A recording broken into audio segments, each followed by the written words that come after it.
कितने धनवान हैं सीपी राधाकृष्णन। करोड़ों की संपत्ति, लेकिन एक भी कार नहीं। जब राष्ट्रीय जनतांत्रिक गठबंधन यानी कि एनडीए के उपराष्ट्रपति उम्मीदवार को लेकर अटकलों का बाजार गर्म था, तब महाराष्ट्र के राजभवन से एक ऐसा नाम सामने आया जिसने सियासी पंडितों को चौंका दिया। ये नाम था चंद्रपुर पोन्नुसामी राधाकृष्णन का, एक ऐसा नेता जिनका सफर 4 दशक पहले राष्ट्रीय स्वयंसेवक संघ आरएसएस की शाखा से शुरू हुआ और अब देश के दूसरे सर्वोच्च पद की उम्मीदवारी तक पहुंचा। 20 अक्टूबर 1957 को तमिलनाडु के तिरुपुर में जन्मे राधाकृष्णन ने 1974 में एक स्वयंसेवक के रूप में राजनीति की पहली पाठशाला में कदम रखा। ये वो दौर था जब दक्षिण भारत में जनसंघ और फिर भाजपा के लिए अपनी जड़ें जमाना एक बड़ी चुनौती थी, लेकिन राधाकृष्णन ने इस चुनौती को स्वीकार किया और धीरे धीरे संगठन में अपनी एक अलग पहचान बनाई।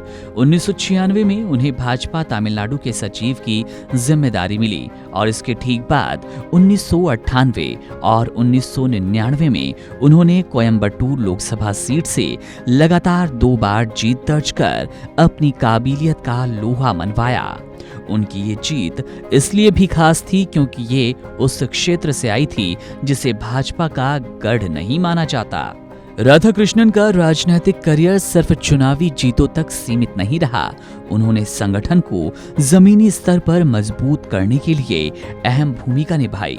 2004 से 2007 तक वे तमिलनाडु भाजपा के प्रदेश अध्यक्ष रहे और फिर बाद में केरल जैसे महत्वपूर्ण राज्य का प्रभारी बने। उनका अनुभव सिर्फ राष्ट्रीय राजनीति तक सीमित नहीं रहा।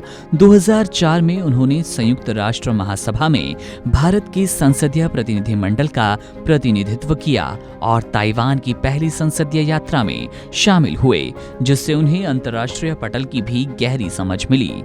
समय के साथ पार्टी ने उनके अनुभव और प्रशासनिक कौशल पर भरोसा जताया और उन्हें संवैधानिक पदों पर भेजा। 18 फरवरी 2023 को उन्होंने झारखंड के राज्यपाल के रूप में शपथ ली और लगभग 1.5 साल बाद 31 जुलाई 2024 को उन्हें महाराष्ट्र जैसे बड़े राज्य का राज्यपाल नियुक्त किया गया।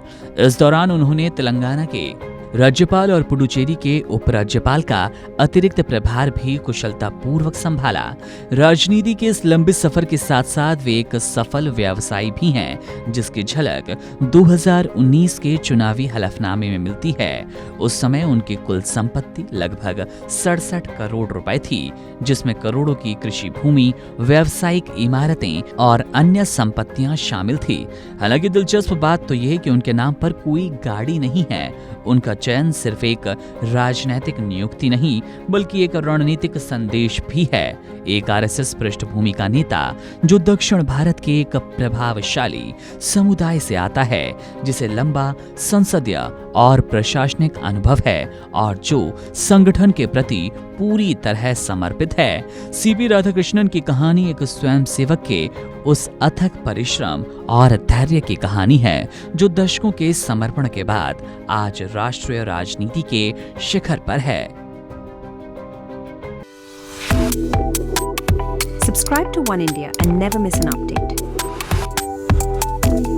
Download the One India app now.